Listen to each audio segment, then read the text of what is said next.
क्या आपको मालूम है कि जापान में पूरी दुनिया के बरक्स ब्लू ट्रैफिक लाइट्स क्यों लगाई जाती हैं? चिकन कॉर्न हो या वेजिटेबल सूप, हम सब सूप को सिर्फ पीने के लिए इस्तेमाल करते हैं, मगर जापान के लोग सूप को पीने के साथ साथ नहाने के लिए क्यों इस्तेमाल करते हैं? Welcome to 10x vibes. नाजरीन, जापान एक ऐसी कंट्री है जिसको हमेशा से अपनी यूनिकनेस की वजह से जाना जाता है। आइए जानते हैं सिर्फ जापान में पाई जाने वाली ये अनोखी चीजें आखिर हैं क्या। नंबर 1, आप सब ने किटकैट चॉकलेट का नाम तो सुना ही होगा और इसका आलमंड फ्लेवर भी हम में से कई लोगों ने जरूर ट्राई किया होगा। क्या आपको मालूम है कि जापान में किटकैट चॉकलेट के अजीबोगरीब फ्लेवर्स भी पाए जाते हैं, जिनकी एक लंबी लिस्ट मौजूद है। इस लिस्ट में सबसे ज्यादा सेल होने वाले flavours KitKat chilli pepper, sweet potato, corn, soybean, watermelon, mango and green tea KitKat flavour मौजूद हैं। याद रहे, ये तो सिर्फ चंद एक फ्लेवर्स हैं जिनको जापान में बहुत ज्यादा पसंद किया जाता है। नंबर 10, जापान अपनी आबादी के हिसाब से बहुत छोटा है, इसी वजह से ये लोग कम स्पेस में ही एडजस्ट करने के आदी हो चुके हैं। इनको अपने घर, कमरों और शॉप्स की स्पेसेस को ऑप्टिमाइज करने की इतनी आदत हो गई थी कि फ्रिज में रखा गोल तरबूज भी जब ज्यादा जगह लेता था तो इनको ये बात हजम नहीं होती थी। 1978 में एक जापानीज ग्राफिक डिजाइनर ने पहली बार क्यूबिक शेप का तरबूज इंट्रोड्यूस कराया। ये आइडिया सबको इतना अच्छा लगा कि फार्मर्स ने तरबूज को एक स्पेशल कंटेनर में ही उगाना शुरू कर दिया। इससे न सिर्फ तरबूज को ट्रांसपोर्ट करने में आसानी हुई, बल्कि इनके फ्रिज में भी आसानी से फिट आ जाता था और बाद में तरबूज को डेकोरेशन के लिए अलग अलग शेप्स दी जाने लगी। नंबर 9, जापान में पानी को बचाने के लिए भी एक अनोखा तरीका इस्तेमाल किया जाता है। वहाँ सिंक का पानी सीवरेज पाइपलाइंस में जाने की बजाय टॉयलेट टैंक्स में जाता है और इस तरह यहाँ एक ही पानी को 2 बार इस्तेमाल किया जा सकता है। नंबर 8, यहाँ आती है एक बहुत ही मजे की चीज जो सिर्फ जापान में ही नोटिस की जाती है। तकरीबन हर कंट्री में ही खाना खाते वक्त या चाय पीते वक्त आवाज निकालना बहुत बुरा समझा जाता है, लेकिन जापान में इसका बिल्कुल उल्ट होता है। नूडल्स या सूप पीते वक्त अगर कोई इस किस्म की आवाज ना निकाले तो शेफ को लगता है कि शायद इनको खाना पसंद ही नहीं आया। ये आवाज, जिसको स्लर्प कहा जाता है, जापान में इसको शेफ को शाबाशी देने के लिए निकाला जाता है।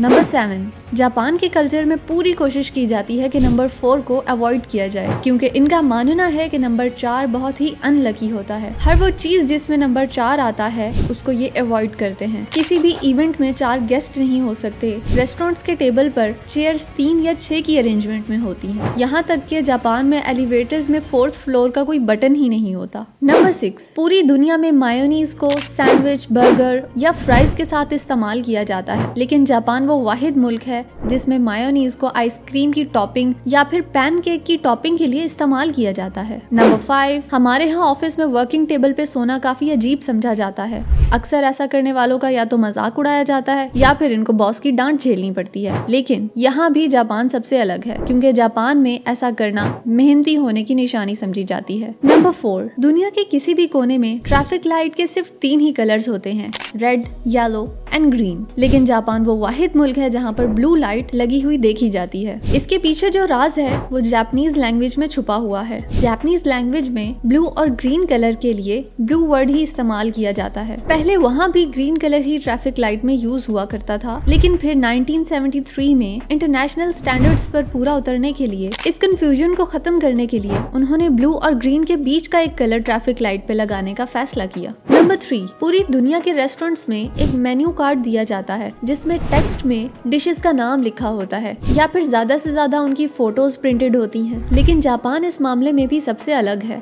जापान में रेस्टोरेंट्स के बाहर नकली खाने बनाकर इनको शोकेस में रखा जाता है ताकि बाहर से ही कस्टमर्स अट्रैक्ट हो जाएं। ये फेक मील्स रेजिन या वैक्स के मटेरियल से बनाए जाते हैं और ये असली खानों से ज्यादा अट्रैक्टिव दिखते हैं और इनको बनाने के लिए असली खानों से ज्यादा खर्चा होता है। नंबर 2, हमारे मुल्क में तो शायद ट्रेन का लेट होना बहुत ही कॉमन बात है। इंडिया में भी ट्रेन एवरेज 53 मिनट्स लेट होती हैं, जबकि पाकिस्तान में तकरीबन 2 घंटे लेट होती हैं। लेकिन ये चीज कई एडवांस कंट्रीज में भी, जैसा कि जर्मनी, फ्रांस और यूएस में भी देखने को मिलती है। अमेरिका में long distance train 49 minutes late होती हैं, जबकि जर्मनी में एवरेज सिर्फ 6 मिनट्स डिले होती हैं। पर जापान तो जापान है, इस मामले में भी जापान बाजी ले गया, क्योंकि यहाँ ट्रेन सिर्फ और सिर्फ 54 सेकंड्स लेट होती हैं। और अब नंबर 1, हम सब ने हॉट स्टीम बाथ या फिर कोल्ड बाथ का नाम तो सुना होगा, लेकिन क्या आपने कभी नूडल्स बाथ का नाम सुना है? अगर नहीं तो आज आप ये जान लेंगे कि जापान में नूडल्स और सूप में बाथ लेना बहुत ही कॉमन है। जापानीज लोगों का मानना है कि नूडल्स और सूप में नहाने से इनकी स्किन को बहुत फायदा होता है। उम्मीद है 10x वाइब्स की ये वीडियो आपको पसंद आई होगी। मिलते हैं अगली एक अमेजिंग वीडियो में। Peace out.